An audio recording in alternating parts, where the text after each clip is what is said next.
আজ বানাবো একদম অনুষ্ঠান বাড়ির মতো কাতলা মাছের কালিয়া। মাছটাকে প্রথমে ভালো করে ধুয়ে নেব, এবার নুন হলুদ মাখিয়ে নেব। এবার কড়াইতে বেশ কিছুটা সর্ষের তেল গরম করে মাছগুলো দুটো পিঠ লাল করে ভেজে তুলে নেব। ওই একই তেলের মধ্যে ফোড়নে দেব কালো জিরে, দুটো শুকনো লঙ্কা, একটা তেজপাতা আর গোটা গরম মশলা দিয়ে মশলাটা একটু ভাজা ভাজা করে নেব।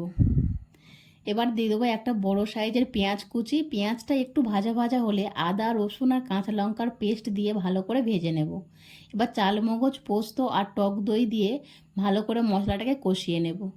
একটু ওপর দিয়ে জল দিয়ে মশলাটা ভালো করে কষিয়ে নেব। লাল লঙ্কার গুঁড়ো, হলুদ, জিরে, ধনে সমস্ত মশলা এবার ভালো করে কষিয়ে নেব। প্রয়োজন মতো নুন দিয়ে মশলাটা ভালো করে কষিয়ে নেব। যখনই দেখব মশলা দিয়ে এরকম তেল ছেড়ে ছেড়ে এসছে, এবার জল দিয়ে ঢাকা চাপা দিয়ে রাখবো।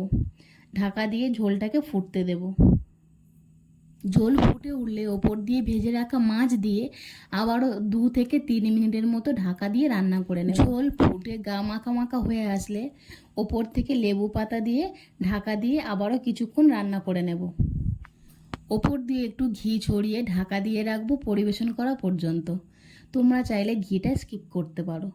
তো বন্ধুরা, ভিডিওটি ভালো লাগলে লাইক, কমেন্ট, শেয়ার করো। আরও নতুন নতুন রান্নার ভিডিও পাওয়ার জন্য চ্যানেলটিকে প্লিজ সাবস্ক্রাইব করে নেবার অনুরোধ রইল। আর আমার এই ভিডিওটা কে কোথা থেকে দেখছো সেটা কমেন্ট বক্সে জানাতে ভুলো না। দেখা হচ্ছে আবারও একটা নতুন ভিডিওর সাথে। এখনকার মতো টাটা।